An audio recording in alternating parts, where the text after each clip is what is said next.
नमस्कार देखिए नमो तस्से भगवतो अरहतो सम्मा संबुद्धस्से नमो तस्से भगवतो अरहतो सम्मा संबुद्धस्से नमो तस्से भगवतो अरहतो सम्मा संबुद्धस्से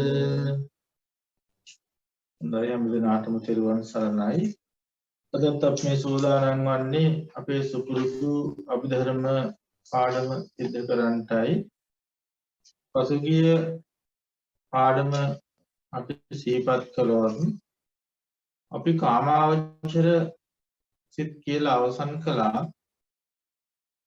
අපි දැන් කතා කරන්නේ අපි මේ රූපාවචර සිත් පිළිබඳව රූපාවචර සිත හා අරූපාවචර ලෝකෝසිත කියන මේ සිත් ටික තමයි ඉදිරියට අපි කතා කරන්න තියෙන්නේ. ඒතර මේ අවචර කියලා කියන වචනේ තේරුම තමයි හැසිරෙනවා කියන වචන සිත තමයි රූපාවචර කියන්නේ. කාම ලෝකේ පවතින සිත් වලට අපි කාමාවචර කියලා. එහම සිත් කීයක් අපි ඉගෙන ගත්තද? සිත් 54ක් ඉගෙන ගත්තා. අද අපි ඉගෙන ගන්නවා මේ රූපාවචර ලෝක. රූපාවචර ලෝක තියෙනවා 16ක්. रूपावचर लोक धातु वसेन 16ක් තියෙනවා. සිත් වශයෙන් 15ක් තියෙනවා. රූපාවචර සිත්. ඒවා හරිය ලේසි පාඩම් කරගන්න මේ පහ තියෙන කොටස් තුනක්. එකම සිත් අර අපි දැන් කාම සෝබන සිත් 24 කිව්වා වගේ කුසල් 8යි විපාක 8යි ක්‍රියා 8යි කිව්වා වගේ මේකෙත් එහෙම තමයි තියෙන්නේ කුසල් 5යි විපාක 5යි ක්‍රියා 5යි. එහෙම තමයි සකස් වෙලා. මේවට අපි කියනවා මේ මහග්ගත සිත් කියලා. මහග්ගත කියන වචනේ කියනවා. මහග්ගත සිත්. ඒ කියන්නේ රූපාවසිත 15යි අරූපාවසිත 12ට තමයි මහග්ගත සිත් කියලා කියන්නේ. මහග්ගත සිත්. ඒ වගේම ධ්‍යාන සිත් කියලා කියනවා. ධ්‍යාන උපදවා ගන්න. උපදවා ගන්නට පහළ වෙන සිත් තමයි ධ්‍යාන සිත්. මේවා මේ උත්තරී මනුස්ස ධර්ම කියලා කියන්නේ. මනුස්ස ධර්ම ඉක්මවා ගියේ. කාම ලෝකේ ඉක්මවා ගියේ. දැන් කාම ලෝකයේ තියෙන මේ කාමයන් ප්‍රතික්ෂේප කරන සිත් තමයි මේවා. දැන් කෙනෙකුට මේ කාම ලෝකයේ දැන් බැඳීම අතහැරලා යම් කිසි කෙනෙක් කාමයෝ පරිහරණය කිරීමේ ආදීනවේ දැකලා මේ කාමයන්ගෙන් මිදෙන අදහසින් භාවනා කරන්න ඕනේ. ඒක භාවනාවෙන් ලැබෙන සිත් නේවා. ඒවා නිත්‍යම නම් අර මේ භාවනාවෙන් ලැබෙන සිත් නෙවෙයි නේ අපි කතා කරේ සාමාන්‍යයෙන් අපිට කුසල් කරනවා. ඉතින් ඒ වගේ කුසල් කරන අවස්ථාවේදී පමණක් ඇති වෙන සිත් මේ සිත් උපදින්නේ භාවනා යෝගී. භාවනා කරන්නේ මොකක්ද ඒගොල්ලන්ගේ අරමුණ මේ කාම ලෝකේ කලකිරලා භාවනා කරනවා. කාම ලෝක කීයක් තියෙනවද? කාම ලෝක 11ක් තියෙනවා. සතර අපායයි මනුස්ස ලෝකයයි දිව්‍ය ලෝක 6යි. මොකද මේ කිසිම ලෝකයක එයා උපදින්න කැමති නැහැ. මොකද මේ පංචකාමිය පරිහරණය කරනක මහා කරදරයක්. මේ තෘප්තිමත් වෙලා ඉවර කරන්න බෑ. ආසාවන් වල සීමාවක් පේන්නේ. ඒ වගේ තියෙන ආදීනවේ පේන්නේ නැහැ. අන්තයක් පේන්නේ නැහැ. මොකද ඒවා ලබන්න අල්පිපාසෙ ලුණු වතුර බොනවා වගේ මේ සංසිඳීමක් වෙන්නේ නැහැ. අර නිකන් අර බල්ලෙකුට මස් කටුවක් හම්බුනාම පස්සේ ඌ හිතන්නේ ඒක රසවත් මස් කෑල්ලක් කියලා නිකන් හපනවනේ. ඊට මෙතන පැය ගාණක් ඕක හපන. ඌගේ බඩ පෙරෙන්නේ නැහැ නේද? අට්ටිකංකලෝපමා කාමා කියලා කියන්නේ. ඒ වගේ මේ කාමියෝ මේ මිනිස්සු මේ ලෝකේ කාමයේ පස්සේ දුවනවා අන්තිමට මිනිස්සුන්ට ලැබුණු දෙයක් නෑ අන්තිමට. එක අරමුණක් සපලගෙන තව අරමුණක් කියනවා ඉතින් නේද? දැන් අපි දැන් පුංචි මේ ගියක් තියෙන මිනිහෙක් හිතන ලොකු ගියක් හදාගන්නවා. ඒ නිසා ලොකු ගියක් හදා. ලොකු ගිය හදාගන්න ඉතින් යා රෑ දවල් දෙකේ මහන්සි වෙනවා. නේද? ඒ මහන්සි ලොකු ගියක් හදාගත්ත පස්සේ එයත් කියනවානේ දැන් උකට යාගේ ආසාව යුතුද? දැන් ලොකු ගියක් හදාගත්ත පස්සේ එයා යනවා තවත් ලොකු ගියකට. වෙනත් ගෙදරකට යනකොට ඒ ගෙදර තමන් ගෙදරට වෙනස් බඩු මුට්ටු තියෙනවා. අර ගෙදර පිරෙන්නේ බඩු මුට්ටු ලොකු එක මැෂින් වර්ග එක විසිතුරු මේ ග්ලෝබ් භාණ්ඩ තියෙනවා. මෙයා කල්පනා කරනවා මට ගියක් තිබුණා නේ මේ බඩු නෑනේ මගේ ගෙදර. අර ගෙදර වගේ මගේ ගෙදරත් බඩු පුරව ගන්න. ඊට පස්සේ ආ දුවනවා අර බඩු මුට්ටු ලං කරගෙන. ඒ බඩු මුට්ටු ලං කරගෙන දැන් ඉන්නකොට ටිකක් වෙලා ආසාව සම්පූර්ණ වෙයි ඊට පස්සේ මොකද කරන්නේ? එයා බලනවා ඉතින් මෙච්චර ලොකු ගියක් තියෙනවා මම. ඇයි මේ පාරේ බස් එක යන්නේ හැමදාම? වාහනයක් ගන්න ඕන. වාහනයක් නැතුව කරන්නේ. ඉතින් එයා සාමාන්‍ය වාහනයක් ගන්නවා පාවිච්චි කරනවා. ඒතර ඒකෙන් ටික කාලයක් යනකොට එයාගේ යාළුවෝ ඊට වඩා හොඳ අලුත් වාහන වලට එයාට මොකද?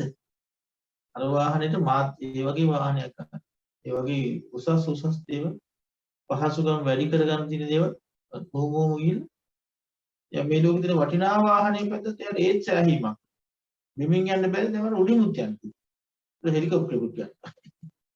හෙලිකොප්ටරේ යන්නත් තිය කමාරු ප්ලේන් එකක් ගන්න. ප්ලේන් එකක් ගන්න ඒතරෝට ඒක ගත්තට පස්සේ එයාට ආසාව සම්පූර්ණ නැහැ. ඊට පස්සේ ජෙට් එකක් ගත්තා. ඒත් එයාට ආසාව ඉවර නැහැ. ඊට පස්සේ රොකට් එකක් හදලා වෙනත් ලෝකයකට යන්න. ආශාවන් එකක් එනොත් තව එකක් එනවා විතර. ඉතින් මිනිස්යාගේ ආයුෂ ඉවර වෙනකල් මිනිස්සයා මොකද කරන්නේ? අර තණ්හාවට දාසකම් කරනවා. තණ්හාවට වහල්කම් කරනවා. ඒ හිත කියන දේ පස්සේ දුවන. එහෙම නෙවෙයි මිනිස්සු කරන්නේ. ජීවිතේ ඊට පස්සේ ඔහොම යා අර එක පස්සේ අරමුණු පස්සේ දුවනකොට මිනිහා දන්නේ මිනිහාගේ ආයුෂය ගෙවිලා. වයසට ගිහිල්ලා. ඊට පස්සේ අවුරුදු 50කට යනකොට ඔන්න ආයේ මේ ලෙඩ හට ගන්නවා. දැන් කණ්ඩක් නැහැ. දැන් අර ආසාවල්ට ඔක්කොම තව සම්පූර්ණ කරගත්තේ නැහැ. කෝටියක් විතර ආසාවල් මේ තියෙනවා. දැන් ඒ ඇයිසේ ලෙඩක් හැදෙනවා. දැන් නැගිට ගන්නවා. ඔහොම මිනිහාගේ ජීවිතයේ අන්තිමට මොකද වෙන්නේ? ලෝකෙ වටේ දුවපු මිනිහා අන්තිමට ලෝකෙ වටේ දුවන්න බෑ දැන් වයසට ගියා. නේද? දැන් ටවුමට විතරක් ගිහිල්ලා හිටපුවම පඩිය ගන්න පෙන්ෂන් එක ගන්න බෑ. නැත්නම් අවශ්‍යතාවයකට යනවා ටවුමට විතර. ඉතින් ඔහොම කාලයකමද ටවුමට යන්නත් බෑ. ඔය කඩ පිළට විතරක් ගිහිල්ලා එනවා ටික සන්දෑයි. ඒ ටික ඒකට යන්නත් බෑ ඊට පස්සේ ගෙදර විතරක් ගෙදර ඇවිදිනවා ගෙදර වටේ ඔය මිදුලේ ඇවිදිලා ඉත ඔය ටික තමයි ඉඩම විතරයි ඉඩමට විතර. ඒකත් සීමා වෙනාට පස්සේ එළියට බහින්නත් බෑ ඊට පස්සේ ගේ ඇතුලේ විතරයි. මිනිහගේ ආසාව ගේ ඇතුලේ විතරයි ඊට පස්සේ. ඊළඟට ඒ කට්ටිය කරන්නේ ඊට පස්සේ ගේ ඇතුලේ ඇවිදින්න බෑ කාමරේට විතරයි. එක තැනට ඇඳට වැඩි. කාමරේ විතරක් ඉමීඩියට් කරගන්න. කාමරෙන් ඇඳට වැඩි. දැන් කාමරේ අඩිය තියන්නත් ඉඩ නැහැ දැන් ලෝකේ අතහැරෙන හැටි මේ. ඇඳේ විතරයි දැන් මිනිස්සයා. ඇඳේ එහාට පෙල්ලනවා මෙහාට පෙල්ලනවා ඕමම ඉන්නේ. තව ටික කරනකොට ඇඳේ එහාට මෙහාට පෙල්ලෙන්නේ නැද්ද? අවුරුදු පෙල්ලන්න.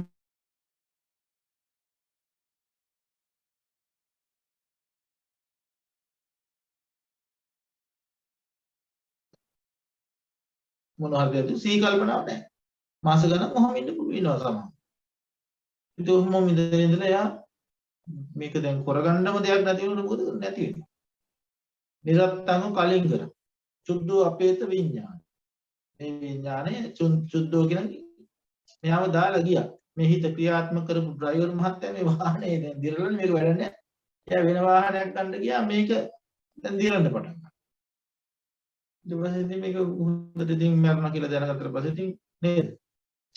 හුස්ම ගන්න නැහැ කියලා දැනගත්තට පස්සේ මොකද කරන්නේ? පෙට්ටියක් ගෙනල්ලා යන්තම් සරසර ඉවර දවස් දෙක තුනක් තියලා ඉතින් බුහුමන් කරලා යාව ගිහිල්ලා වලක දානවා.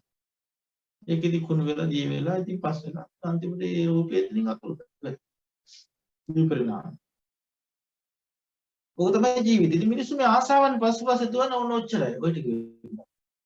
ඒ ඔයගේ ආදීනව දැන් මේ කොච්චර ආසාවන් සම්පූර්ණ කරලා පිපාසෙ ලුණුතුරු බොන්නකොට ඒක සෑහීමක්. අන්තිමට දුකක් විතරයි.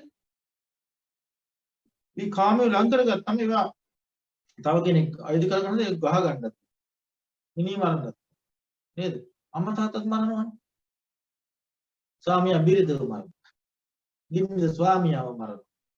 දරුවෝ අම්මා තාත්තා දරුවෝ මරනවා. අසල්වාසී මරනවා. ඉතින් සිල්ලුතුන් ගුණවතුන් මරනවා. ආසාවන් නේද?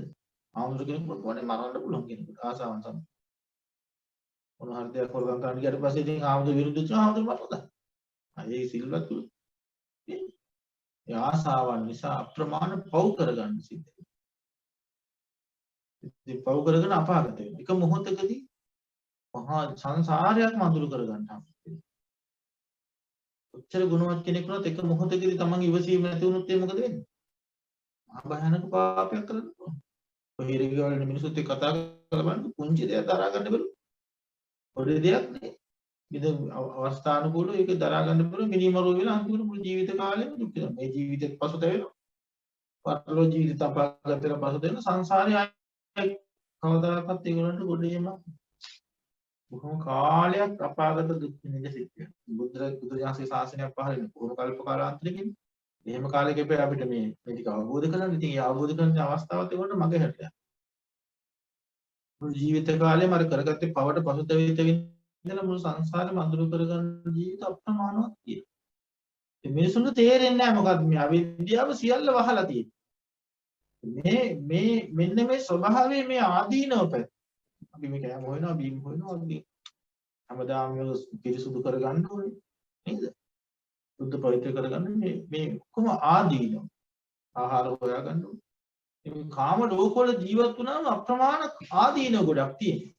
නිදහසක් නැහැ හිතට. අරමුණු ගොඩක් තියෙනවා. ඒක මේ හරි අසහනකාරී ලෝකයක් මේ කාම ලෝකවල තියෙන්නේ. ඒ බලන්න අපි දැන් ඇහෙන් රූප දකිනවා, දකින්න ආසයි, කනෙන් ශබ්ද අහන්න ආසයි. මේ හැම වෙලාවෙම මේවමයි දකින්න ලැබෙන්නේ. මේ සියාපස්සේ උන්මත්තකේ වගේ දුවනවා. දුර හතියට. ඉතින් බොහොම මේ ඒකේ ආදීන බහු දුක්ඛෝ බහු ආදීන එත්ත බිහියෝ කියලා. බහු දුක්ඛෝ බොහෝ දුක්ඛ කියලා. බහු ආදීන බොහෝ ආදීන ඇති දෙයක්. එත්ත බිහි බොහෝ සෙයින් මේක සිද්ධ වෙනවා. මෙන්න මේ යම් කිසි බුද්ධිමතෙක් තේරුම් ගන්නවා මේක හරි ක්‍රමයක් නෙමෙයි. මේක තෘප්තිමත් වෙන්න බෑ. සංසාරේ හොඳට භාවනා කරලා පළපුරුදු තියන අය. මේ කාමයේ පිළිබඳ කලකිරෙනවා. මේක හරි අනතුරුදායකයි මේ කාම ලෝකවල ඉන්නේ. එයයි මේ කලකිරෙනවා. බුදුරජාණන්සමක් ඉන්න කාලේ නැති කාලෙවත් ප්‍රශ්නයක් නැහැ. සමහර බුදුරජාණන්ගේ දේශනාවන් අහලා සත්පුරුෂයන්ගේ දේශනාවල් අහලා ස්වාමීන් වහන්සේලාගේ දේශනාවල් අහලා මේවා තේරුම් අරගෙන කෙනෙක් කාමයන්ගෙන් මිදෙන්න උත්සාහ කරනවා. මේ ලෝකවලින් මිදෙන්න උත්සාහ කරනවා. තව කෙනෙක් ඉතින් බුදුරජාණන් පහළ නැති කාලේ වල ස්වභාවික සංසාර පුරුද්දට සමහරුන්ට කලකිරෙනවා. ඒ අය කල්පනා කරනවා මොකද්ද මේ කරන විකාරය? මොනවද මේ පස්සේ අපි දුවන්නේ? ඊට වඩා නරකද අපි ගහිර තැම්පත් කරගන්න. අසීමිත ආශාවල් කරා යන හිත මම පාලනය කරගත්තු නරකද? එහෙම හිතනවා කෙනෙකුට. මේක ඉවරයක් නෑ. මේක රෝගයක් නෙමෙයි හිත කියන්නේ. ලෙඩක්. විවියම් කළ ඉවර කරන්න බෑ. මේ රෝග නිදානේ ඇතුලේ තියෙද්දි අපි උඩින් මත පිටින් ඒව රවට්ටීමක් කරන්නේ. නමුත් ආසාව ඒ රවටන එකෙන් අර පිපාසයෙන් ලුණු වතුර බොනකොට මොකද වෙන්නේ? ඒක ටික වෙලාවක් සංසිඳලා තියෙනවා. ඊට පස්සේ මොකද වෙන්නේ? වැඩියෙන් ඇතුලේ අඩුවෙන් ඇති වෙනවා. තව 100,000 ගුණකින් වැඩි වෙන්න පටන් ගන්නවා. තේරෙනවද? මේ කුෂ්ඨයක් අහනකොට මොකද වෙන්නේ? සනීපයි නේද? උන්ටට කහන්න පුළුවන් අපිට. කුෂ්ඨේ. හැබැයි කහලා ඉවරනාට පස්සේ මහ වේදනාවක්. ඒ කහන වෙලාවට සහනයක් නේ.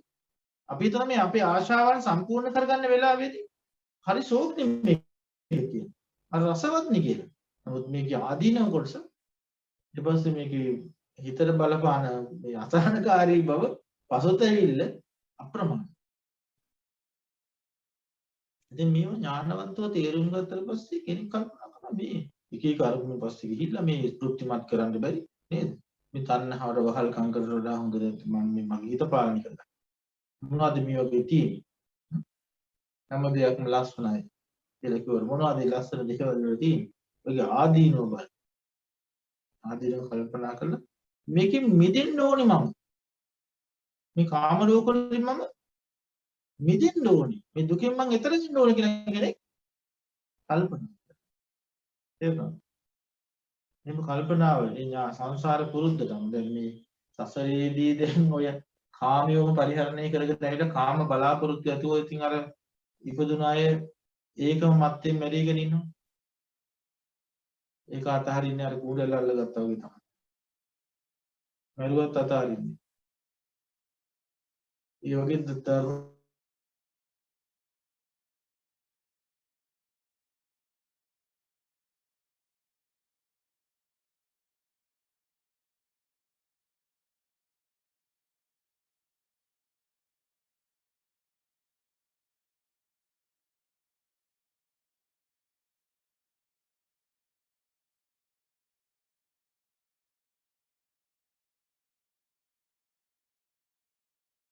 ඒ සීලේ වැදගත්කම ඒක.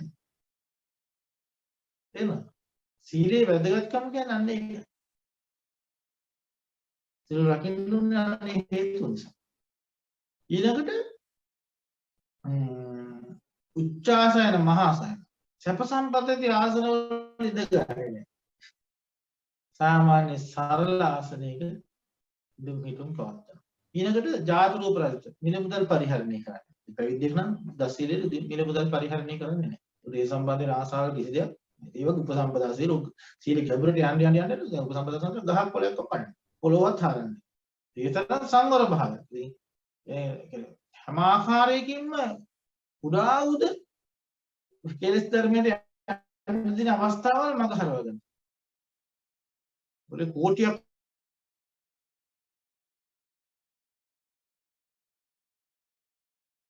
සංවර සීල. අනන්ත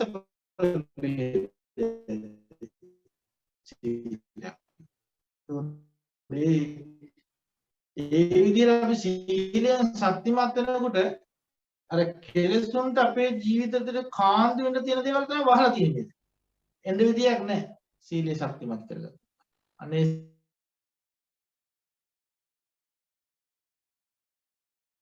සීලේ පිහිටන්න ඕනේ මේ භාවනාව. ඒ පිහිටමත කර්මස්ත ගන්න සමාධි භාවනාවට. සමාධි භාවනාවට කර්මස්ථාන 40ක්.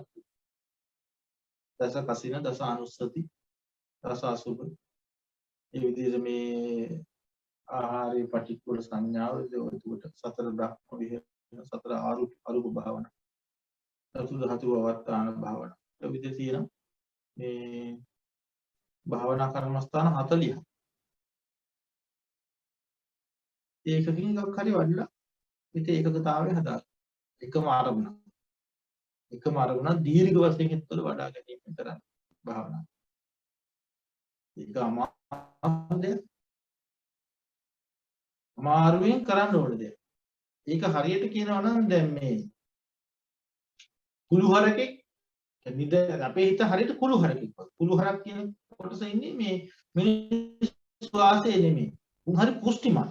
වගේ උන්ට තෙලක් තියෙනවා. එක තැනක ඉන්න බෑ. උන් දරුණුයි. මිනිස්සෙක් සතර දැක්කොත් උන් කිට් වෙන්න බෑ උගේ ළඟට.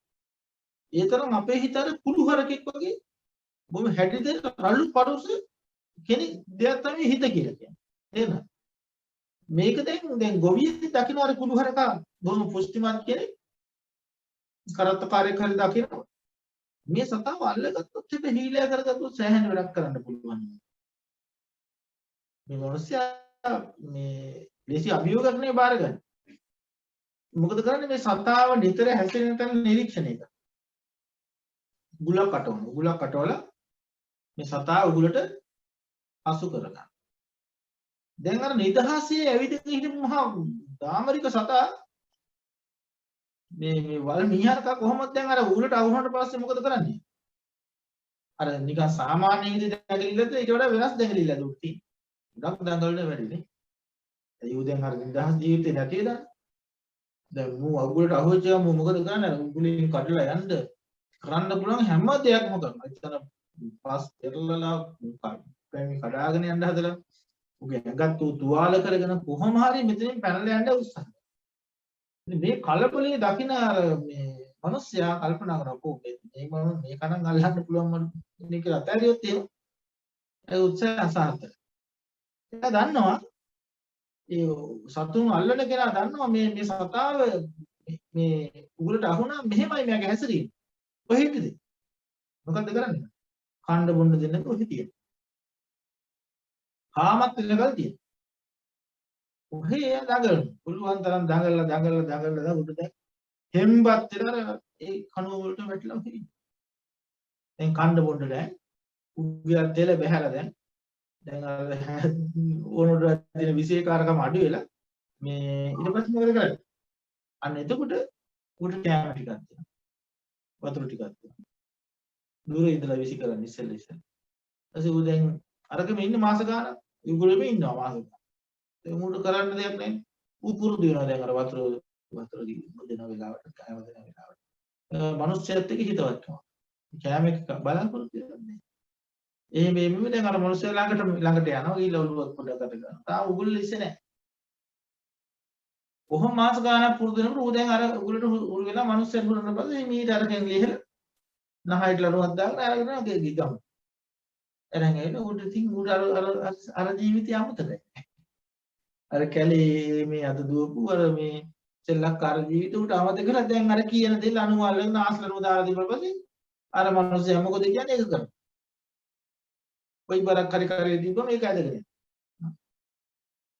ඒ ඕන දෙයකට යාව යොදා ගන්න පුළුවන් කරත්තෙට බඳින්න පුළුවන් කුඹුර හා ගන්න පුළුවන් බරමල්ලක් උස්ස ගන්න පුළුවන් ඌට ඕන ඒ කී කරු තේරෙනවද මේ අපේ හිත තාන් ඒ වගේම තමයි දැන් මේ දුවන අසංවර අරේ මේ දුවන ආසාවන් පොදි බඳගත්ත මේ හිත ගුරුසු හිත එකපාරට භාවනා කරපළ කියනකොට මොකද වෙන්නේ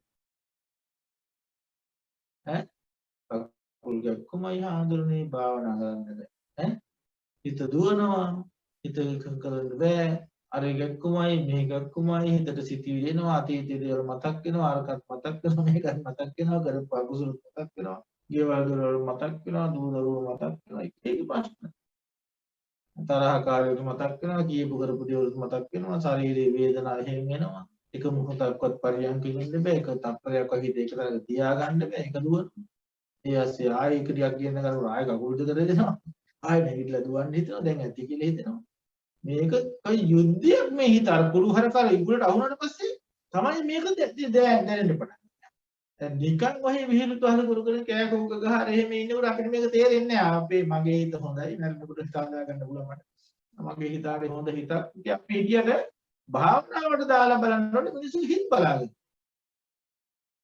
මොකද කුරුහරක දැන් ඉන්නකොට හිතන්නේ මූ තනකොලක පාඩු වෙන්න මූ හරි සම්වර සතෙක් කියලා හිතන්නේ හැබැයි මූ උගුලට අහු කරපු අතර මුගේ විශේෂ බලන්න. මුගේ දැඟලිල්ල බලා ගන්න බලන්න මූ උගුලට අහුණා. අපේ හිතත් එහෙම. ඔය අරේ මේ දුවපු ඇත්තෝ ගෙනල්ලා භාවනාවට වාඩි කරපුවාට පස්සේ ඉතින් ආය නෑ නිකන් කුළු හරක් වගේ තමයි. එක මොහොතක වඩ පිට බලනවා අරේ බලනවා මෙහෙ බලනවා.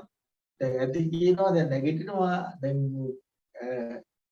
මූණ රත් වෙලා කන් රත් වෙලා දැන් ඉතින් රත් වෙන්න පටන් ගන්නවා ඈ වෙලාව බලනවා දැන් ඇති දැන් ඇති දැන් නවත්තන්න පුළුවන් හරි එක යුද්ධයක් හිතක ඉතින් ඔය අපහසුකම් ටික ඒ කුළුහරකගේ ස්වභාවය දැනගත්තට පස්සේ අර මොකද ඒ සතාව අර උගුලින් ලියන්නේ භාවනා කමටහන මෙතනට තියලා වැන්දරන් ආනාපාන සති භාවනාවට ඒ කුරුහරක ආයෙ ලියන්නේ නැහැ. ඌ කොච්චර රැඟුණත් ආයෙත් මෙතනටම තමයි ගියේ. තප්පරෙන් ගියාම ආයෙත් මෙතන. තප්පරෙන් ගිහලා ආයෙත් මෙතන ගියා. ආයෙත් මේ හැම වෙලාවෙම එයා කරන්නේ එළියට යන්නකම් නේද ආයෙ ගියේ. ඉඳලා ඉන්න දෙන්නේ නැහැ. කොහොම එකවර දෙවර තුන්වර 10 වර 100 වර දහස් වර දසදහස් වර ලක්ෂ වාර කෝටි වාර ගණන් හිත ගේන්න අර කුළුහරක වගේ මූ හිමීට මුගේ චර්යාව වෙනස් කරගන්න.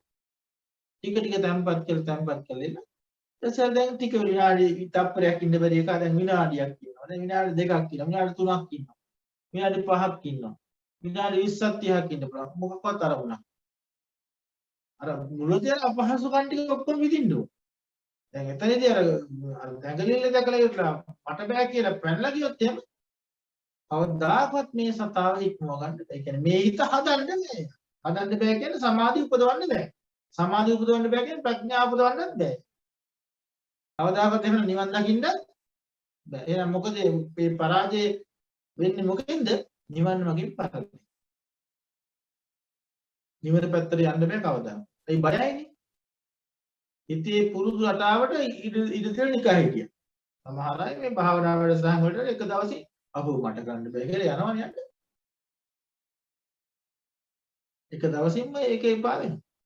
දැන් අපි හිතන් ඉන්නේ භාවනාව කියලා කියන්නේ දැන් මිනිස්සු ඉතින් භාවනාව කියන්නේ නිදහසේ ඉන්න පුළුවන් තවත් දායක භාවනාවට ගියන් පස්සේ හරිෂෝ මන් දැන් මේ ගෙවල් දොරවල් ප්‍රශ්නත් ඔක්කොම ටික විසඳලා රාජකාරියේ නිමාඩු අරගෙන දැන් හරිය නිදහස් දැන් ගිහිලා පාවි ඉන්න පුළුවන් කියලා භාවනා මධ්‍යස්ථානට එන්නේ ඒ කට්ටිය. ඉතින් අහසින් යන්න බලාගෙන තමයි එන්නේ දැන් මේ බස් එකේ ඇවිල්ලා නේද? බස් එකේ ඇවිල්ලා මේ අහසින් ගෙදර යන්න තමයි බලාගෙන ඉන්නේ. එතරම් හරි හොඳ භාවනාවකට අපි යන්නේ. ඉතින් මෙතනට ඇවිල්ලා මේ කුරුහර ගව ගුගුලට අහු කරපු ගම හිත නටන්න පටන් ගන්නවා. ඉතින් ආයෙත් දැන් දාඩිය පෙරාගෙන භාවනා කරනකොට මොකද වෙන්නේ? අපෝ මේක නම් කරන්න පුළුවන් වැඩක් මට බෑ මං හරියන කෙනෙක්. මං ත්‍රි හේතු උත්පත්තිලාභියෙක් නෙමෙයි. මට භාවනා හරියන්නේ නැහැ. මං පින්දහම් කරගෙන අපෝ මේක මොකද්ද මේ මං කරන්නේ? හිතට එන ආවේගශීලී සිතිවිලි පාලනය කරගන්න බෑ. ගුරුවරයාටත් බයි. ඉන්න අය ධම්ම සේවා කරන අයටත් බයි. ඈ යෝගින් එක්කත් ප්‍රශ්න හදාගන්න. පොඩි දෙයක පවා කේන්ති යනවා. ඒ හිත ඇතුලෙන් තරහනේ. අනිත් කෙනා කකුල් දෙක සද්ද කරත් සෙරප්පු සද්දයක් ගවනොත් මේ භාවනා යෝගයට වෙනද සෙරප්පු සද්ද ඇහෙන ඕන තරම් යාට. මේ වෙනද ටැප් පරිනවා අනිත් අයගේ පොඩි ක්‍රියාකාරකම් වුණාට එහෙම කේන්ති යන්නේ නැහැ.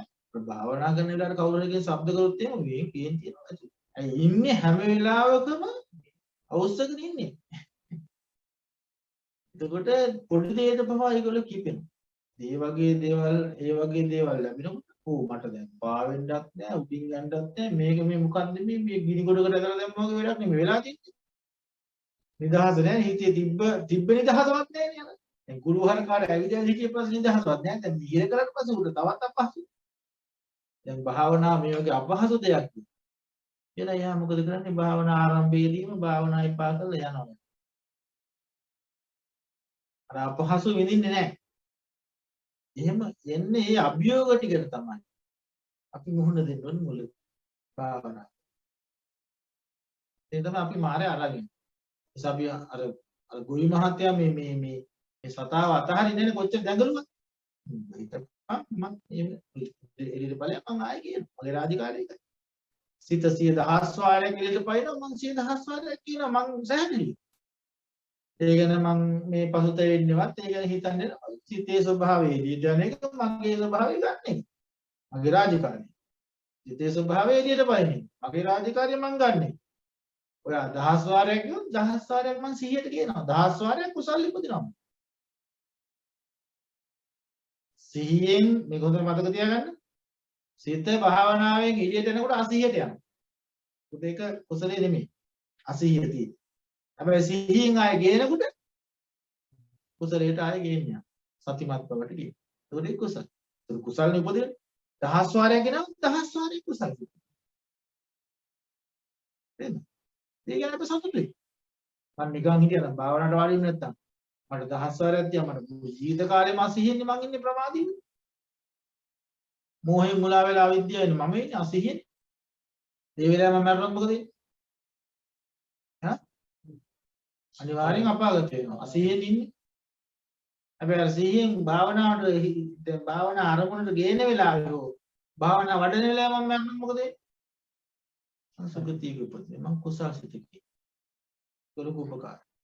දැන් තේරෙනවද? ඒ නිසා මේ හිත 1000 වාරයක් ගියොත් කමන්නේ මට සතුටුයි 1000 වාරයක් මට ආයෙ ගෙනලා කුසල උපදවන්න.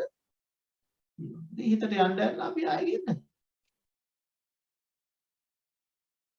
එහෙම 100,000 වාරයක් ගේන්න තමයි හිතේ විනාඩි 10 විනාඩි 15 විනාඩි 20 විනාඩි 30 විනාඩි 45 එක අරමුණක් තුළ හුස්ම රැල්ලේ ඉන්න පුළුවන්. ඒක මුල මැද අග දකින්න පුළුවන් හුස්ම රැල්ල. ආරම්භයේ දැන් ඉස්සලාම අපිට මේ කොයි නාසිදුලින්ද ඇතුළේ පිට වෙන්නේ කියලාත් බලා ගන්න බෑ. එහෙම හැකියාවක් වන්නේ. තේරෙනවද? නමුත් අපි ටික කාලයක එකම දෙයක් දිහා දිගටම බලා ඉන්නකොට එතන අපිට විශේෂ හැකියාවක් ඇති වෙනවා. එකම තැනක ඉන්නකොට. දැන් උදාහරණයක් වශයෙන් ඉස්ලාම් ගෙදරට ගියාම ඒකද ඔක්කොම අහුණු වගේ පේන්නේ නැහැ. ඉතින් දවස් හතක් ගෙදර ඉන්න. දවස් 3 ඒක අපිට පොඩි සාමාන්‍ය ගෙදර තියෙන හැම දෙයක්ම වගේ අපිට හඳුනා ගන්න පුළුවන් නේ. මේ වැඩ පිළිවෙල මොකද්ද? මේ බඩු මොනවද කොතන තියෙන්නේ? කොහොමද මේකේ ක්‍රියාකාර හැම දෙයක්ම දැනගන්න පුළුවන් දිගට එක ගෙදරක ඉන්නකොට. එක දවසක් ගිහිලාවට ඒක ඔක්කොම අපිට තේරුම් ගන්න බැහැ. දැන් මෙතන අපිට හැමදාම පදිංචි වෙන්න කිව්වොත් මොකද කරන්නේ? මේ හිත හුස්ම ගන්නවා, පිට කරනවා, හුස්ම දිගයි, හුස්ම කෙටි, දිග හුස්මක් යනවා, කෙටි හුස්මක් යනවා, හුස්ම ගෑවෙනවා, ගැටෙන තැන්. එතකොට මේක රළු වෙන හැටි, සිවුම් වෙන හැටි, හිතත් එක්ක සිත කලබල වෙනකොට මෙයා රළු වෙනවා, සිත සිවුම් වෙනකොට මෙයා සිවුම් වෙනවා. මේ හැම වෙනස්කමක්ම නොදැනී යනවා දැනෙන්න පටන් ගන්නවා. මේ වගේ තැන් වල පොඩි පොඩි දැනීම් මාලා තියෙනවා. මේ හැම දෙයක්ම යාට තේරුම් ගන්න හම්බ. ඒක එකඟ වෙන්න අර හුස්ම වල හරියට අර මේ සුදු පාට කුළුණු රොදක් වගේ යට වැටෙන්න පටන් ගන්නවා. දිගට මේක නොනවත්වා ස්වභාවිකව තමන් හිතාමතා නෙමෙයි ස්වභාවිකවම ඇතුල් වෙනවා පිට වෙනවා ඇතුල් වෙනවා පිට වෙනවා දිහා බලන්න. එතකොට හිත එකඟ වෙන්නේ ඒකාග්‍රතාවය. සමාධියෙන් අපි කතා කරන්නේ ඒකාග්‍රතාවය. දැන් බාහිර ලෝක ඔක්කොම අමතකයි මේකත් එක්ක. සිවුම් අරමුණක්. ශරීර වේදනා දැන් ටික ටික පහ වෙලා යන පටන් ගන්නවා. අතීත අරමුණු වෙනවා අඩු වෙනවා. වර්තමාන අරමුණු අඩු වෙනවා. අනාගත අරමුණු අඩු වෙනවා. නිකම් මේ එකම දෙයක් තුළ දිගටම හරි ඉන්න. කාලයක් පුරුදු කරනකොට දිගටම මේක ස්වභාව ධර්මයේ සිද්ධ වෙන දෙයක්. තේරෙනවද ඒක? අන්න ඒ වගේ විනාඩි 20ක් 30ක් 40ක් පැයක් කමාරක් ඉන්නකොට තමයි මේ අපිට ඒකාග්‍රතාවයේ මුල් කරගෙන මේ ධ්‍යාන සිතක් උපදවා ගන්න ඕන වෙලාවක අපිට ඉන්න මේ ධ්‍යාන ආලෝක නිමිති පහළ වෙනවා. එතකොට පටිභාග නිමිති පහළ වෙනවා. මොකද මේ වගේ මේ අර්පණා කියන ධ්‍යාන සිත ඊට පස්සේ ඇති වෙන්න පටන් ගන්නවා. දීර්ඝ වශයෙන් ඉන්නකොට. ඒකට ඕන තරම් වෙලාවක් මේ ධ්‍යාන වලට සමවැදලා මේ ලෝකිය අමතක කළා දාලා ඒ එකම සිතක දීර්ඝ කාලයක් ඉන්න පුළුවන් හැකියාවක් වර්ධනය වෙද්දී සිවුම් වෙනවා. ඒකට මේ කලබලකාරී කම්මල වගේ හිත නෙමෙයි බොහොම සංසුන් ගත දැනෙන්නේ නැහැ. ගත දැනෙන්නේ නැහැ කියන ගතේ අපහසුයක් තේරෙන්නේ නැහැ. හිතේ අපහසුකුත් බර ගතිය තියෙන සැහැල්ලුවෙන් ඉන්න. තමයි සමාධි සිත වලින් කරන්නේ. ඒවා ටික ටික තව ඉහළට පුරුදු කරන්න පුළුවන්. ඉතින් අපි එදා කතා කරා මේ විදිහට මේ ධ්‍යානයක් උපදවා ගන්න සුදුසු පුද්ගලයා කවුද කියලා. දැන් හැම කෙනාටම ධ්‍යාන උපදවා ගන්න බෑ මේ ජීවිතේ. ධ්‍යාන උපදවා ගන්න සුදුසු පුද්ගලයෙක් ඉන්නවා. ඒ ධ්‍යාන උපදවා ගන්න සුදුසු පුද්ගලයා තමයි ත්‍රි හේතුක ප්‍රතිසන්දිලාභී කෙනෙක් වෙන්නේ. මාර්ගඵල ලබන්නත් උත්තරී මනුෂ්‍ය ධර්ම කියලා කියන දේවල් අපි කියන ඔය ධ්‍යාන සිත හා මාර්ගඵල සිත. ඒව උපදවා ගන්න ත්‍රි හේතුක උත්පත්තිලාභීෙක් වෙනවා. ත්‍රි හේතුක කියලා කියන්නේ අපි කතා කරේ මොකක්ද ත්‍රි හේතුක කියන්නේ? අලෝභ, අදෝස, අමෝහ කියන ත්‍රි හේතුක උත්පත්ති ලැබෙන්නේ මේ සිත් හතරකට. දැන් අපි කාමාවචර සිත් හතරක් කිව්වනේ සෝමනස්සහක ඥාන සම්පේත අසංකාරික සිත සසංකාරික සිත. උපේක්ඛාසහක ඥාන සම්පේත අසංකාරික සිත සසංකාර විපාක සිත් කිව්වනේ. විපාක සිත් හතරක් කිව්වා නේද? ඒ විපාක සිත් හතරෙන් උපන් කෙනෙක් වෙනවා. මේ විපාක සිත් තියෙන ඒ සිත්ෙන් කුසල් කරනවා.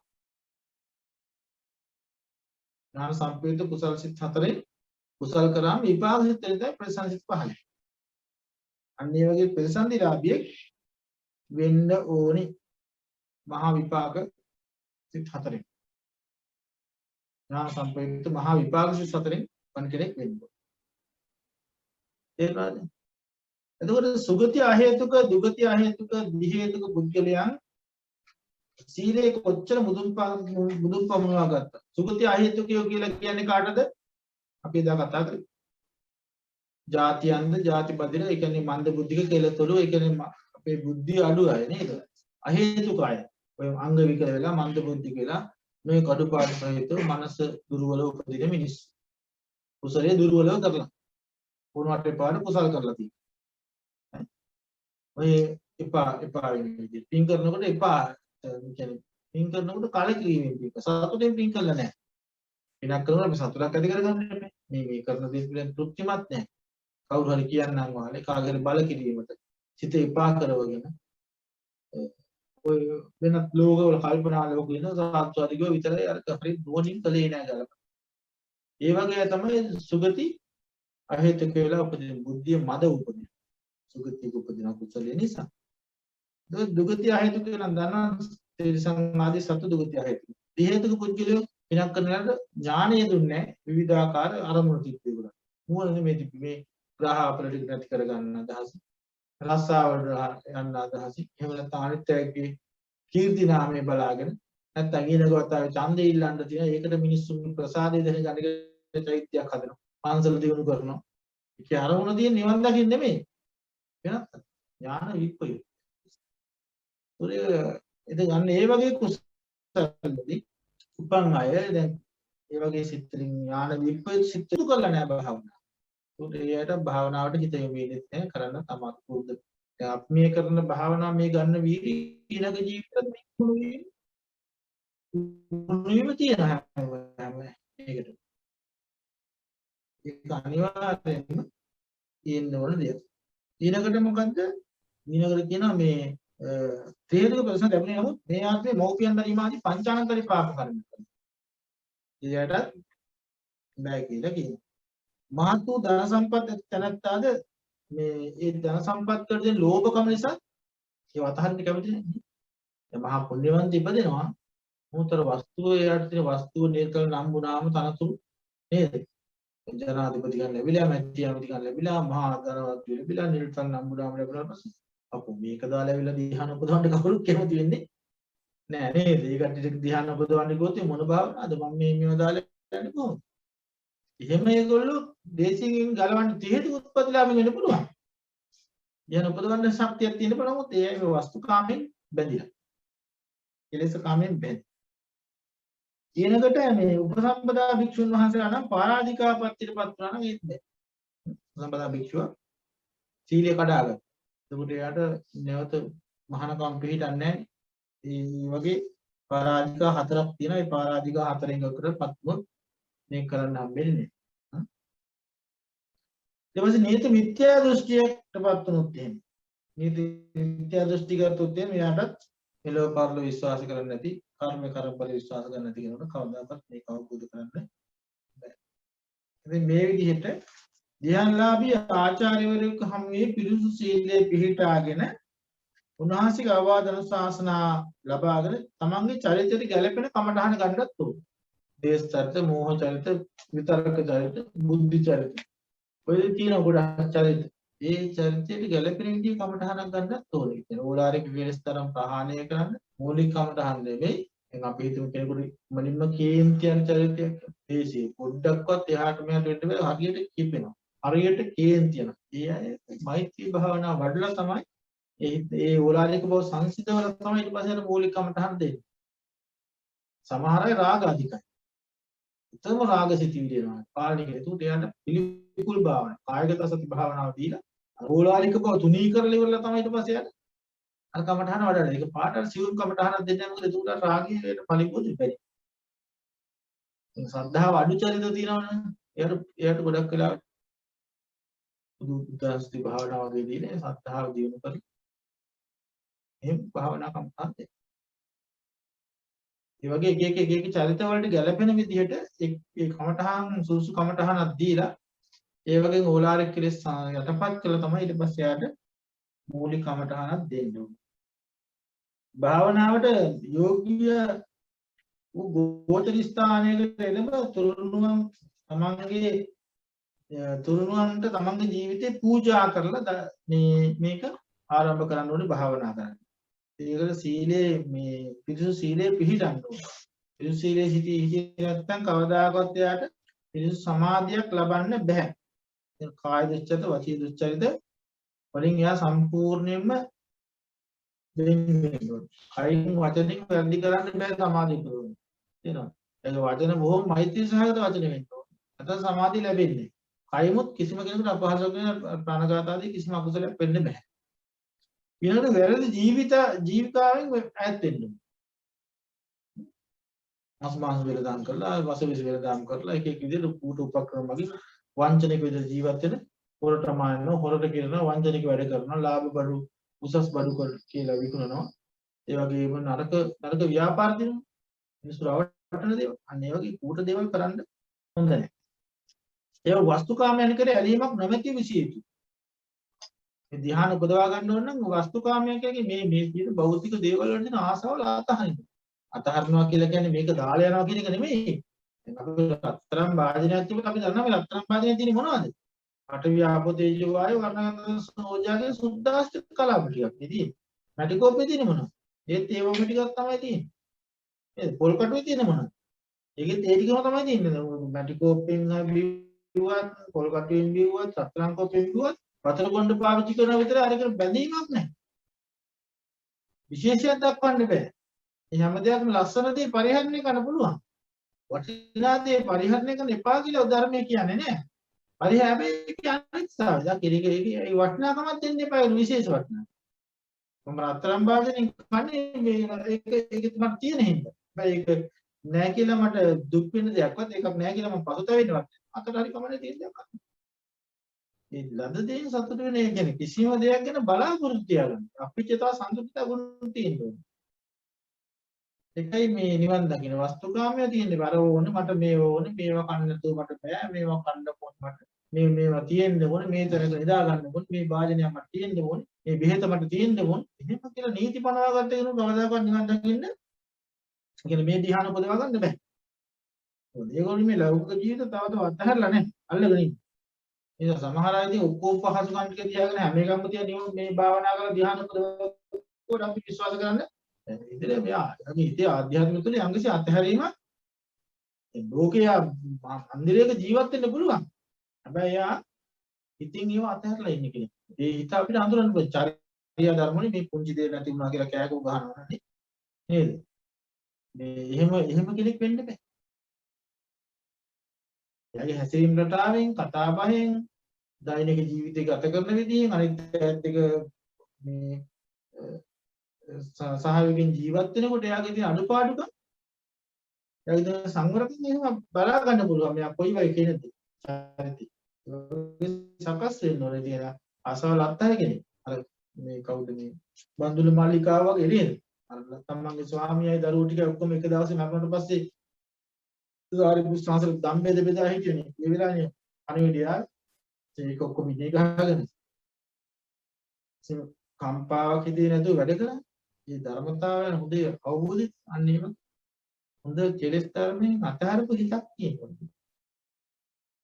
වස්තුකාම කෙලෙස්කාම අතහැරපු කෙනෙක් වෙන්නේ. ඒ වගේ භාවනාවට අගෝචර ස්ථාන යන්න සිත එකඟ කරගත්ත නොහැකි. භාවනාවට මේ අගෝචර ස්ථාන කියන්නේ භාවනාවට සුදුසු වෙන්නේ නැහැ මේ වගේ තැන්. මොනවාද මේ මහා ආවාස. මහා ආවාසයේ ගොඩක් පිළිසු ඉන්න තැන්. ගොඩාක් කාර්ය බහුල. ඒ වගේ තැනක භාවනාවට සුදුසු නැහැ. ඒ වගේම නව ආවාස අලුතෙන් ඉදි කරන නව ආවාස කියන්නේ. නව දැන් හැම වෙලාවෙම ඉදි කිරීම කටයුතු කරන කර්මාන්තලාවක් වගේ තියෙනක භාවනා කරන්න අමාරුයි. ජරා ආවාස කියලා කියන්නේ නිතරම දි รา ගිය ආවාස. දකින්න හැම දෙයක්ම දිරලා කඩා වැටිලා මේ පාළුවට ගිහිල්ලා ඒ වගේ තැන් වලත් භාවනාව සම්පූර්ණ කරගන්න බෑ. එහෙනම් මහා ආවාසයේ අලුතෙන් ඉදි කරන ආවාස ඒ වගේම දි รา පත්‍රයගේ ආවාස. ඊනකට මහා මාර්ග ආසන්නයේ දින ආවාස. පාර අයිනේ දින හැම වෙලාවෙම වාහන සද්ද මිනිස්සු කෑගෝ ගන්න ඒ සද්ද. ඒ වගේම ආදී ආවාසෙ. දැන් නිතරම දැන් ඔය ඔක්කොම හදලා ලස්සන කරලා මිනිස්සු නිතරම අර වන්දනාමාන කරන්නේ දැන් තියෙන්නේ. බලන්නේ නැතෙන් හදලා තියෙන්නේ. ඒ වගේ ආවාස নানা ආකාර මිනිස්සු හැම වෙලාවෙම වෙනවා. එක එක අවශ්‍යතා. ඒ වගේ තැනක නගර ආසන්න ආවාසය, දේවදඬුවති ආවාසය, ඒ වගේ අයටත් බෑ. පිටිසර ආවාසයේ ගොඩාක් දුර තියෙන ආවාස ගෙවල්. එතකොට රාජ්‍ය සීමා අසල තියෙන ආවාසය. රාජ්‍ය සීමා කියලා කියන රටවල් දෙකක් අතර සීමාවල තියෙන ආවාස වෙන්න පුළුවන්.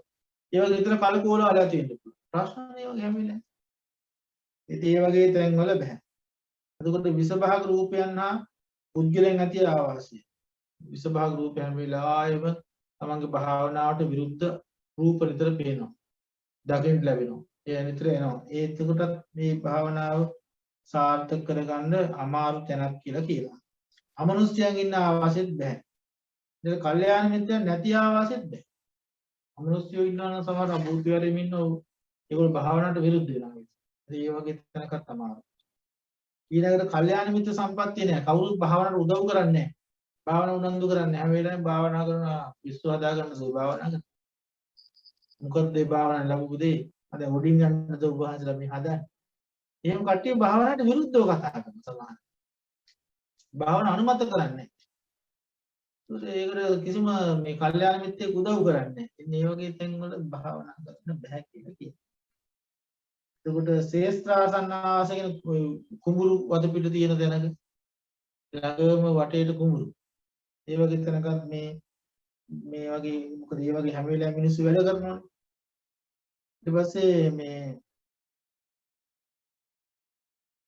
ඔය වගේ ගොඩාක් තියෙනවා මේ මෙන්න මේ වගේ මේ ගොඩක් එක එක උපද්‍රව මේ උදුරු තියෙන තැන්වල භාවනා කළාට මේ භාවනාව සාර්ථක කරගන්න බැහැ. එතනක ඊට පස්සේ මේ ඔය විදිහට අපි මේ කියන්නේ ගොඩක් ඔය භාවනාවට මේ ගෝචර සූසු නැති ආව. ඒවා තේරුම් ගන්න භාවනාව වැඩෙන ආවාද තේරුම් ගන්න ඕනේ. මේ කල්යාණ මිත්‍රයෝ ඉන්නවා නම් සමහර අයට මේ කියන කතන්දර නැති වුණත් හොඳට වැඩෙන්න පුළුවන්. එහෙනම් මේ නගරාසන්නද මොනවද ඔක්කොම නැතුව සංසාර පුරුද්දර කෙනෙකුට ඒ වගේ තැනකට ඉතින් ධ්‍යාන උපදවා ගන්න බැරි කමක් නැහැ පුළුවන් නේද?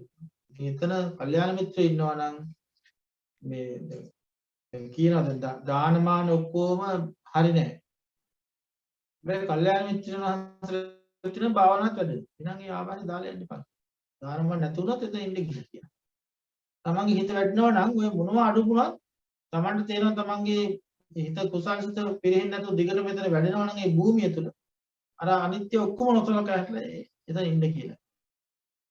හැබැයි තමන්ගේ හිත වැඩෙන්නේ නැත්තම් සමාධිය උපදවාගත්ත සමාධිය පිරිහෙනවා නම් ඒක පවත්වා ගන්න බැරි නම් අර ස්ථානයේ මොනතරම් සැප සම්පatti මොනතරම් තමන්ට ඉන්න පුළුවන්කමක් තිබ්බත් ඒක දාලා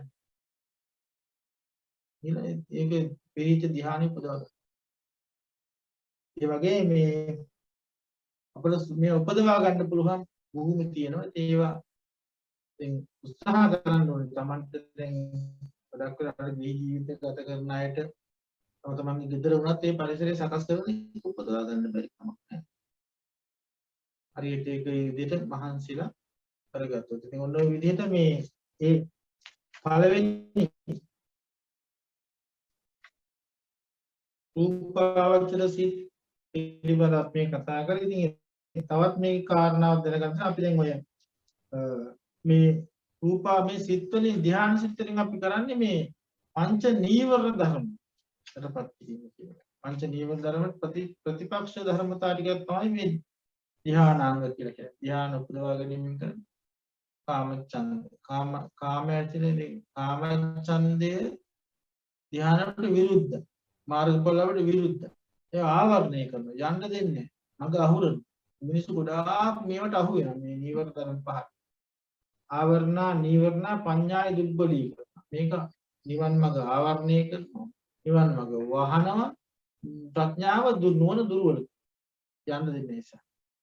අන්න ඒ වගේ ඒ නීවරණ ධර්ම යටපත් කිරීමට පුළුවන් එකම ක්‍රමය තමයි මෙන්න මේ ධ්‍යාන උපදවා ගැනීම. ඒ කාමච්ඡන්දය දැන් කාමච්ඡන්ද නීවරණය කියලා අපි දන්නවනේ කාමච්ඡන්දය මොකක්ද කියලා පංචකාමයන්ට කැමැත්ත. ව්‍යාපාදේ කියන්නේ තරහ. තීන මිද්දේ කියලා කියන්නේ ගතේ හා සිතේ රූපේ නාම සිතේ හා චෛතසික ධර්මයන්ගේ හැකලුන බව. තීන මිද්දේ කියන්නේ සිතයි සිතවිලි වලයි ප්‍රාණවත් බවක් නැහැ නිකන් මලානික වෙන.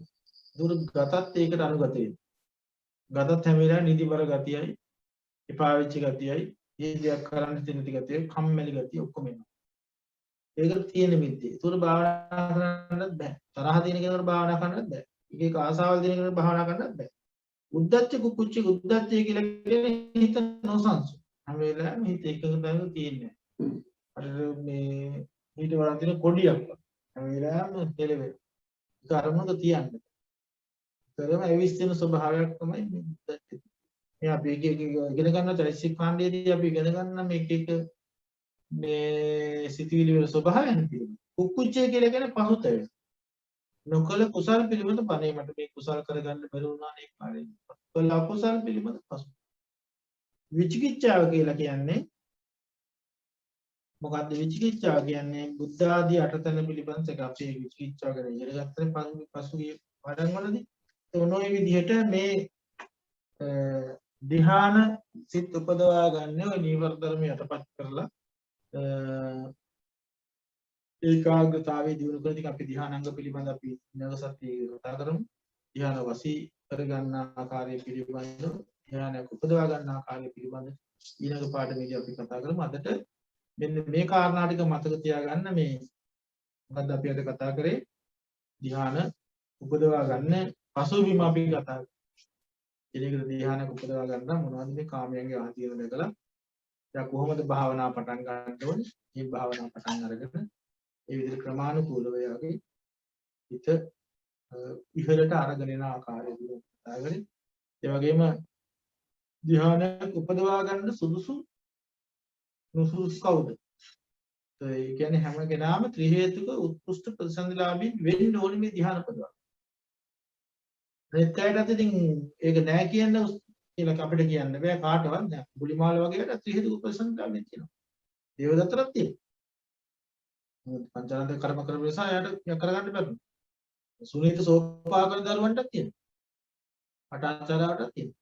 අර සුප්පබුද්ධ කියන දුගියන්ටත් තියෙනවා. ඒ හේතුක ප්‍රසන්න. ඉතින් අපිට කියන්න බෑ අපි ළඟට එන දුප්පත් අහිංසක මිනිහෙක් හෝ නැත්නම් බීපු බේබද්දෙක් හෝ බීලා හොඳටම වෙරි වෙලා එන මිනිස්සෙක් වෙන්න පුළුවන් නේ. අපිට කියන්න බෑ ඉන්නක මොහොතේදී ආයෙ කොහොමද හදලා හේතුක ප්‍රසන්න වේකන් ඒ වගේ මාර්ගඵලපත් වෙනවා. අපිට පුද්ගලයාගේ බාහිර ස්වභාවය දැකලා අපිට කියන්න. අනිත්ගේ යාගේ දැන් චන්න ස්වාමීන් වහන්සේ වගේ අය රහත් වෙන්නේ බුදුරජාණන් වහන්සේ පිරිනොම් පෙරත් පස්සේ. එතෙක් රහත් වෙන්න බැරි වෙයි. හේතු ප්‍රසන්නලා මෙතන ඒක ප්‍රතිඵල ලැබෙන්නේ කොච්චර කාලෙකින්ද? ඒ වගේ මහසිය මහරහතන් වහන්සේ ඔව් වස් කාල 30ක් භාවනා කරනවා. ඒකෝ ඒ කියන්නේ අපිට කියන්න බෑ මේ අපේ හේතුක ප්‍රසන්නලා වේදිත නොවේද කියලා අපිට නිශ්චය කරගන්න බෑ. එන මම දවසක් භාවනා කරලා මට ධ්‍යාන ලැබෙන්නේ නැහැ නම් මම එහෙම නෙමෙයි කියලා තීරණය කරන්න බෑ. ජීවිතයේ අන්තිමට සමහර පිරිනුවන් පාන එකයි මාර්ගඵල ලැබෙන එකයි දැන් මේ පිරිනුවන් පානක දෙකම එක දවසේ සිද්ධ මොහොත සිද්ධ වෙනවා. සමසීස පරිනිබ්බායි. දෙකම එක වෙලාවෙ සිද්ධ වෙනවා. රහත් වෙන එකයි පිරිනුවන් මේ ජීවිතයේ අවසානයේ තමයි ඒක සිද්ධ වෙන්නේ. වීර්ය වඩලා අන්තිම මොහොත නැති වෙන අවස්ථාවක්. ඒ වගේ අපිට කියන්න බෑ කෙනෙක් මොන වගේ ප්‍රතිසන්දිලාභයේදී කියන්න බෑ. අධෛර්යමත් වෙන්න බෑ. අපි කරන්න ඕනේ අපි ත්‍රි හේතු ගුණත්, දි හේතු ගුණත්, අ හේතු ගුණත් අපි මේ භාවනාව කියන එක දිගටම පුරුදු කරන්න ඕනේ. ඒක ඉතින් අවශ්‍ය කියන පත්‍රික ලැබුණාට පස්සේ ඒක සිද්ධ වෙනවා. මොනවා හරි දෙයක් සම්මාන අඩුපාඩු ගතේ හදාගන්න. සීලය අපිරිසුදු සකස් කර ගන්න ඕනේ. තමන්ගේ භාවනා පුහුණු වීම ඔය අඩුපාඩු සකස් කර ගන්න ඕනේ. භාවනාවට ප්‍රතිවිරුද්ධව යම්කිසි නරක දේවල් සිද්ධ වෙනවා වළක්වා ගන්න ඕනේ. ඉතින් හැම දෙයක්ම පරිසරයේ බලා ගන්න ඕනේ. තමයි කායික ශරීරයේ තියෙන මේ ධාතු ටික සම කර ගන්න ඕනේ. උෂ්ණ අධික කෙනෙක් නම් උෂ්ණ ආහාර කාල භාවනා කරන්න බෑ. යා හීතල ආහාර කාල ශරීරය නිවා ගන්න. මේ භාවනා කරනවා නම් දිනගාත්නේ හරි යාට හේතු කෙනෙක් වුණත්, දි හේතු කෙනෙක් වුණත් භාවනා කරනවා. භාවනා කළා ත්‍රි හේතු කුසලෙ මේ ඉපදින්නේ. යාට මේ ජීවිතේ ධ්‍යානයකට පයින්න බැරි වුණාට ඒ දි හේතු කෙනාට භාවනා කරනකොට ත්‍රි හේතුක සිත් පහළ වෙනවා. වර්තමානයේ මේ ජීවිතේ ත්‍රි හේතුක සිත් පහළ වෙනවා කියලා කියන්නේ ජීවිතය හේතු ප්‍රතිසන්දිලාභී කරයන්නේ කියන අවස්ථාවක් තියෙනවා. මේ ජීවිතේ කල්යාණ මිත්‍ර අසුර කරගෙන එයා කරන්න ඕනේ තමයි යඩුව මකා ගන්න මේ උත්සාහ කරගෙන කියලා බුද්ධ ශාසනය ගන්න කිසිම උත්සාහයක් අපත යන්නේ මට මේ ජීවිතේ බෑ මම මෙහෙම කෙනෙක් මම අවාසනාවන්තයි මට මාර්ගඵල ලබන්න බෑ අරියන් ධ්‍යාන උපදවලා මට ධ්‍යානයක් නැහැ අරිය මාර්ගඵල ලැබලා මට මාර්ගඵලයක් නැහැ මට නම් කවදාකවත් කරන්න මගේ හිත ගැන මම දන්නවා මට බෑ කරන්න කියලා එහෙම කාටවත් කියන්න බෑ මේ සම්පති අමාත්‍ය උදේ කාලේ නේද අර මේ මද්ද්‍රව්‍ය බීලා විනෝද වීහිර මිනිස්සු හවස් කරන උරහත් ලැබෙනවා නේ එදිදුට ඒක කියන්නේ බෑ අපිට කොහොමද කියලා වැඩේ වෙන්නේ නිසා මේකේ බුදුසසුනේ කාලේදී කාල දකින බුදුජානක සමීපයේදී උන්වහන්සේ පේන ටික අපිට බලන්න බෑ. නමුත් මේ හිත කියන එකේ අපි දන්නේ අපේ කොච්චර ප්‍රමාණයක් වැහිලා තියෙනවද කියලා. අඟුලිමාලා මේ මුදුන් පෙත්තටම පාරමිත අපුරලා තින්නේ. බුද්ධ ශාසනයක තේජවන්ත භික්ෂුන් වහන්සේලා අතර අගතන්ට ලැබනවා කියලා ඈ කල්පලක්ෂ පාරමිත අපුරපු කෙනෙක් ඈ ඒක කොහොමද මේ ඒක එහෙම වෙන්නේ? ඒකට මේක වැහිලානේ තියෙන්නේ. වර්තමාන ක්‍රියාවත් නමුත් ඒක මත පෙර තට්ටු අයින් කරලා පස්සේ අර පෙරපින ඒ විදිහම තියෙනවා. පිරිසිදු කර පැනික් කළා. ඒකෝර අන්න ඒ වගේ අපි අපේ ජීවිත මේ වර්තමානයේ ක්‍රියාවලින් පුද්ගලයාගේ ජීවිත කොච්චර වැහිලා තිබ්බත් අපට එයාට කල්යාණ මිත්‍ර ආශ්‍රය ලැබිලා හරි ධර්මයක් ලැබිලා හරි ඇසුරක් ලැබිලා නියමිතව එයා භාවනා වැඩුවොත් එයා කළු කොහෙන් අතරද හිතන්නේ. එහෙම භාවනා යෝගික අපට හම්බෙන්නේ. එයාගේ දැන් ඉන්න තරාද මේ වත් පොසත්කම් බලපාන්නේ. මෙයා උපාධිකාරියද මෙයා දොස්තර කෙනෙක්ද ඉංජිනේරුවද කියලා බලපාන්නේ. සමහර අය ඉන්න මේ පුලි වෙන කාර්ය වෙන්න පුළුවන්. මේසත් බාස්ලා ඉන්න හොඳට භාවනාව. එයාගේ හිත පුරුදු කරලා. මේ ජීවිතේ වෘත්තිය යට වැදගත් නැහැ. මේ හිත භාවිතා කරලා කරන දේ තමයි වැදගත්. ඒ නිසා අපි මේ ජීවිතේ ගන්න පුළුවන් උපරිම උත්සාහය උපරිම දේ අරගෙන ජීවිතේ ප්‍රතිඵල ලබා ගන්න මහසින් තියෙනවා. එක මොහොතක් හරි මේ කුසල් සිත උපදවන්න බලනවා නම් ඒ කුසල් සිතේ භාවිතයම තමයි. ඒකාග්‍රතාව සිතේ භාවිතයම තමයි ධ්‍යානෙට යන්න දෙනවා. මේ රැම එකම අරමුණක් තුළ හිත කොයි ලෝකෙවත් අපි 24 පැයෙන් පුළුවන් හැම වෙලාවකම එකම හිතකට සතිය පුරුදු කරගන්න. ඒකයි කරන උත්සාහය. භාවනාවට හිත 10 වාර පිට කියලා 10 වාරයක් ඒ අරමුණ තුළම හිත රඳවා ගන්න. එකම අරමුණක් තුළ මේ විතරකින් හැම වෙලාවෙම මේක හිතේ නංවන්න. කමඩ. නම්වමින් අපි ඒක දිගටම පවත්වමින් දිගට. එනකොට මේ හිතේ මේ ශක්තිය ගොඩනගා ගන්න පුළුවන්කම. හොඳයි එහෙනම් තව මොනවා ගැටලු තියෙනවද අහන්න?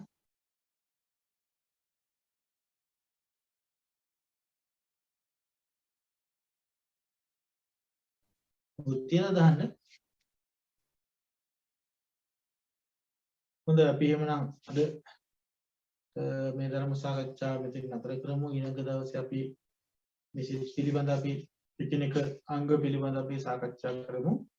අද දවසේදී ලැස් කරගත් සියලු කුසල් බලයෙන් රත්නත්‍රි ගුණ බලයෙන් ඔබ හැම දිනාටම මේ උතුම් නිර්මල ධර්මය අවබෝධ කරගන්න ශක්තිය ධෛර්යය ලැබේවා කියලා ප්‍රාර්ථනා කරනවා. ඔබ හැම දිනාගේ උතුම් පුණ්‍ය ප්‍රාර්ථනා සියල්ල මුදුන්පත් වී තවත් මේ ගෞතම සම්මා සම්බුද්ධ ශාසනයේ උතුම් දස පාරමිතා ධර්ම නිවන් දකින්නට ලැබේවා. අපේ ආචාර්ය උපාධ්‍යාය ගුරු දේවයන් වහන්සේලාටත් නිවන් අවබෝධය පිණිසම මේ පින හේතු වාසනා වේවා. ඒ වගේම ශාසන ආශෝක පාසිද්ධ දේවතාවුන්ටත් නිවන් දකින්න මේ පින හේතු වාසනා වේවා. දැන් මේ ලෝකේ පුරාම ව්‍යාප්ත පවතිනා මේ කොරෝනා රෝග ව්‍යසනය සදාටම සහවලින්ම දුරු වෙලා හැමදෙනාගේ ජීවිත නිරෝගී දීර්ඝ සම්පන්න ගෞතම බුද්ධ ශාසනය දියුණු කරමින් පාරමිතා ධර්ම සත්‍යයන්ට උතුම් වූ නිවනින් සැනසෙන්නත් නිරාර්ථ චිත්ත ශක්තිය හේතු වාසනා වේවා. සාදු සාදු.